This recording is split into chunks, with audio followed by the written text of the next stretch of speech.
Hi friends, কেমন আছো সবাই? আশা করি ভালো আছে। আমিও ভালো আছি। তো আমি রাত্রিবেলা কেন চলে আসলাম? আমি একটা ছোট্ট মিনি ব্লগ নিয়ে চলে আসলাম। তো অনেকে আমাকে কমেন্ট করে যে আমি নাকি অকম্মের ঢেকি। আমার খেয়ে দেয়ে কোনো কাজ নেই। তাদেরকে বলছি আমার খেয়ে দেয়ে অনেক কাজ আছে। তো তার একটু নমুনা দেখিয়ে দিলাম তোমাদের। তো এই দেখো, এইখানে আমি টক দই মাংসের সঙ্গে মাখিয়ে দিচ্ছি। তো তোমাদের দাদাভাই আজকে দেশি মুরগি এনেছে। তো ভাবলাম যে আজকে দেশি মুরগিটা একটু টেস্টি করে রান্না করা যাক। তো আমি টক দই দিয়ে ভালো করে মাংসটা মেখে রেখেছি। আর এইখানে দেখো রয়েছে কাজু বাদাম। তো আমি এই কাজু বাদামটাকে ভালো করে পেস্ট করে নেব। আর এইখানে রয়েছে পেঁয়াজ, রসুন, আদা। তো এইগুলোকেও আমি পেস্ট করব। তো আমার অবশেষে দুটোই আমার পেস্ট করা হয়ে গেছে। আর আমি এখন রান্না করা শুরু করে দেব। তো এই দেখো, আমি দেখেছো তো, তোমরা তো বিশ্বাস করতে চাও না যে আমি কাজকর্ম কিছুটা জানি। আমি সব রকম সংসারের কাজ জানি। কিন্তু তোমরা তো সেটা জানো না, সারাক্ষণ বলো যে আমি ভিডিওই বানাতে থাকি।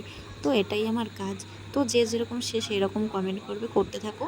আমার কোনো আপত্তি নেই, তোমরা সব রকমের কমেন্ট করতে পারো। আর এই দেখো, আমি মাংস অবশেষে বসিয়েও দিয়েছি।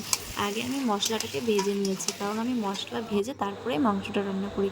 আর এইখানে না দেখো, রান্না করতে করতে আমার গ্যাসটাই শেষ হয়ে গেছে। আর তারপরে আমি বসিয়েছি ওভেনে। তো ওভেনে কোনোদিন আমি মাংস রান্না করিনি, এই ফার্স্ট টাইম। তো জানি না কেমন হবে।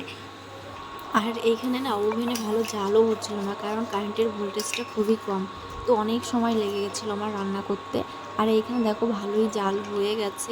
ঢেকে ঢেকে রান্না করেছি তার জন্য। আর এইখানে দেখো আমার রান্না কমপ্লিট হয়ে গেছে। তো ভিডিওটা কেমন লাগলো? ভালো লাগলে একটা লাইক করে দিও। চলো, টাটা।